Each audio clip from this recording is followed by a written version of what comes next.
আসসালামু আলাইকুম সম্মানিত দর্শকবৃন্দ, আজকে আপনাদের সামনে যে ঘাসটি দেখানো আছে এই ঘাসটি মূলত জায়ান্ট কিং।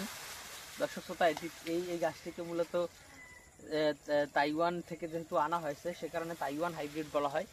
তবে এই ঘাসটিকে তাইওয়ানে জায়ান্ট কিং বলা হয়। বর্তমান সময়ে এই ঘাসটি কিন্তু যত ঘাস রয়েছে এর মধ্যে এই ঘাসটি সবচেয়ে বেশি ফলন হয় এবং সবচেয়ে কম সময় হয়ে থাকে।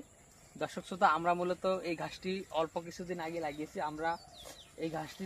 আমরা আমাদের জমিতে লাগিয়েছিলাম অল্প কিছু কাটিং, সেখান থেকে কাটিং করে আমাদের এই জমিতে লাগিয়েছি এবং এই জমিতে ঘাস হওয়ার পরে একবার কেটেছি এবং একবার কাটার পরে কি পরিমাণ ঘাস এখানে হয়েছে সেটা আপনারা মোবাইলে দেখতে পাচ্ছেন, অথবা সরাসরি যদি এসে দেখা যায় সেটা কিন্তু সবচেয়ে বেটার হয় বা সবচেয়ে ভালো হয়।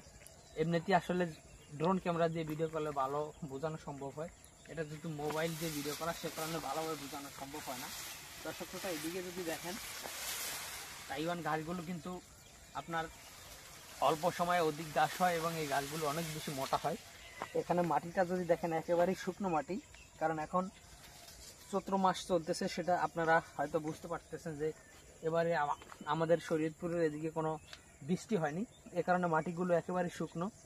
আর যদি আমরা সার একবার দিয়ে দিয়েছি, যদি আপনার বৃষ্টি হতো তাহলে কিন্তু এই জমিতে আরও বেশি ফলন হতো। তাইওয়ান ঘাসটি মূলত ঘাসে সবচেয়ে বেশি ঘাস হয় অন্যান্য যে ঘাস বর্তমান বাংলাদেশে রয়েছে, বিশেষ করে আপনার জারা বলেন, পাকচন বলেন, স্মার্ট নেপিয়ার বলেন বা আপনার জাঞ্জিবার বলেন, সব ধরনের ঘাসের থেকে কিন্তু এই তাইওয়ান ঘাসের ফলন বেশি এবং এই ঘাস কিন্তু অল্প সময় হয়ে থাকে।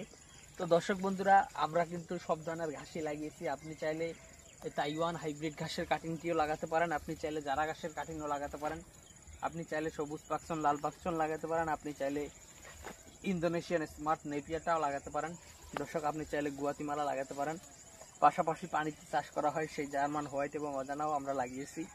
তো দর্শক, আপনার যে কোনো কাটিংয়ের জন্য আপনি আমাদের স্ক্রিনে দেওয়া নম্বরে যোগাযোগ